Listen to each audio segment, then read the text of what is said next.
আল আকসা মসজিদ, যার নাম শুনলেই শীতল হয়ে আসে মুসলমানদের হৃদয়।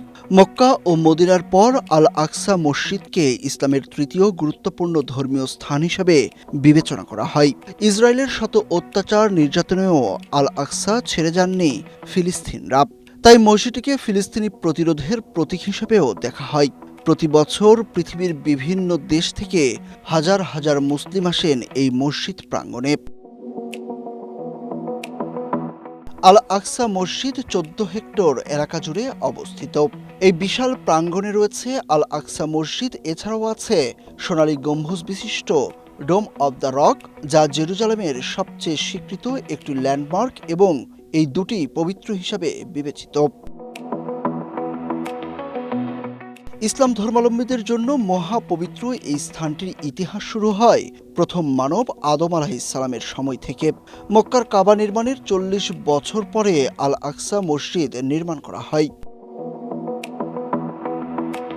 পরবর্তীতে ৬৩৭ খ্রিস্টাব্দে খলিফা উমর ইবনে আল খাত্তাবের নেতৃত্বে মুসলিমরা জেরুজালেম বিজয়ের পর সেখানে একটি সাধারণ কাঠের মসজিদ নির্মাণ করে, যা প্রায় ৩,০০০ মানুষকে একসঙ্গে নামাজ আদায়ের সুযোগ করে দেয়। ইসলামের ইতিহাস অনুযায়ী হজরত মুহাম্মদ সাল্লাল্লাহু আলাইহি সাল্লামের মিরাজ ভ্রমণের সঙ্গে সম্পর্কিত হওয়ায় এই মসজিদটির মহিমা আরও বৃদ্ধি পায়। মসজিদটির ইট পাথর থেকে শুরু করে সূক্ষ্ম কারুকাজ এবং বাহারি নির্মাণ শৈলী যেন এর হাজার বছরের ঐতিহ্যেরই প্রতিফলন। বিশাল সিলিং, সোনালী গম্বুজ আর ঐতিহাসিক কাচের জানালা, সব মিলিয়ে আল আকসা মসজিদের স্থাপত্য মনোমুগ্ধকর।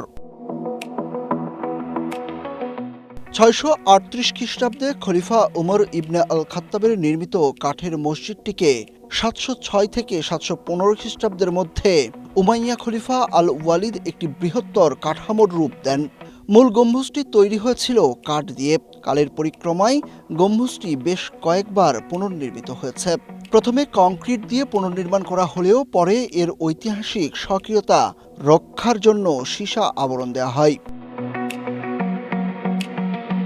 প্রাচীন এই মসজিদটি হাজার বছরেরও বেশি সময় ধরে টিকে আছে। সময়ের দৌড়ে মোটেও ফিকে হয়ে যায়নি এই মসজিদের সৌন্দর্য। Suruj Ahmed, Asia post.